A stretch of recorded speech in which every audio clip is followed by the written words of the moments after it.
Hi, my little shipheads. Welcome back to Ship Talk. We talk about crime, weirdness, and general oddities in the world of supply chain. Let's talk ship management. In May 1845, two British Royal Navy ships left England to find the Northwest Passage. The HMS Erebus and HMS Terror, 129 men. 3 years of food, reinforced hulls, stream heating, a library of over 1,000 books. It was actually pretty state of the art for the time, and none of them came back. For 150 years, the story everyone told was the same. It was the food guy, Stephen Goldner, a Hungarian entrepreneur that got the contract for 8,000 tins of meat, soup, and vegetables, and he got 7 weeks before the ship sailed. 7 weeks to produce 8,000 tins. So he rushed.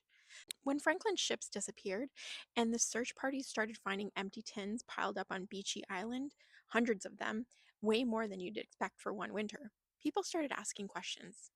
Then, in 1852, 7 years after Franklin left, a separate batch of Goldner's tins at a Royal Navy yard in Gosport got opened up and they were full of rotten meat, bones, and offal. Case closed, right? Bad vendor. Killed the crew. Goldner's business collapsed, he disappeared, and his name became synonymous with the disaster for a century and a half. Except, when researchers actually dug into the parliamentary inquiry, Franklin's tins weren't even Goldner's cheap contract. They were a premium purchase, specially sourced, inspected, paid for at 4 times the rate of his standard Navy stuff. And modern science says the lead poisoning probably wasn't even from the cans. The ships had distilled water systems with lead pipes. The crew was drinking it every day for years.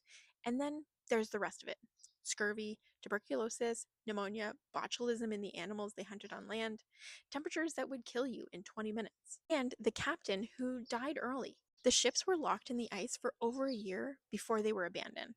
The Franklin expedition didn't fail because of one guy in a cannery, it failed because everything failed: the provisions, the water, the weather, the leadership, the medicine, even the luck.